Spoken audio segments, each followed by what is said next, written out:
I wasted a lot of time before I learned this, so I'm trying to save you the trouble. I want to show you how to set a template up. And the reason why you would want a template? Well, because when you buy this machine, this wonderful machine, which I love,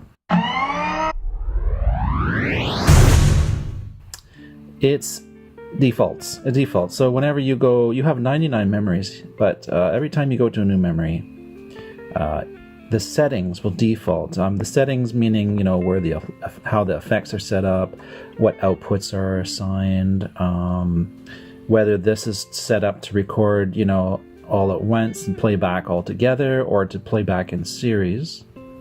All of these factors, there is just a default that'll automatically fall in. So I've got a video which will link here. I show you an example of verse, chorus, bridge setup, and because it's not a default, I could spend 5 minutes setting it up every time I had to do a new song, and I got a little tired of that, so I realized I could set up a template. That's why I want to share this template with you, and it's quite easy to do. Here we're on 83, and there's nothing. You just start with a new track, okay? So you know how your settings are that you like to do. So you set them up. You go through your edits. You know, you change. You know, whether it's immediate or whatever. All these things you learn eventually how they all work and what your preference is. And especially if you want to assign certain pedals to your drum all the time. So every time you start a new preset, this will always turn the volume up and down of the drums. That's something I gotta do. So what you do, so 83, you set it up, blah, blah, blah, pretend it's all set up. And at the same time too, you gotta change the name.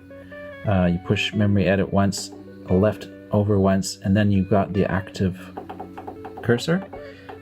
So you go over here, so you can delete, see capitals or lowercase, insert, delete. So I'm going to push delete.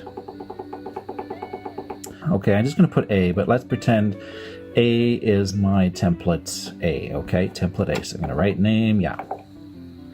Okay, I wrote it. So 83. Now, if I come back, if I change the channel or the memory, come back to it, there you go. It's my blank template. It's got all the settings I like. Let's say you're going to start a new song on track 1. You go up to 83 because you know your template's there. And then you say write, and it says write to 83. No. You're going to turn it all the way to track 1 because you want to start a new song using that template on track 1. Now, normally if it's empty, it wouldn't say this because I've got a 5440 song there. I'm just demoing this to you. I'm not actually going to do it. But let's say that track was empty. So I'm on 83, my template. I'm actually going to copy that template to track 1 before I record anything. So I push right, and it's going to say not empty. Well, that's because that's a good little insurance, actually. It makes sure you don't erase anything by accident. But let's pretend that there's nothing there. It would say copy to that. I push right once and copy to 1, and then I would say yeah again. So you push right twice, and then it would blank, and everything would be happy. And basically, at that point, you go to track 1, and for demo purposes, let's pretend that that's blank. It would actually say whatever we just typed. It would say A. So that means that all your settings are ready to go.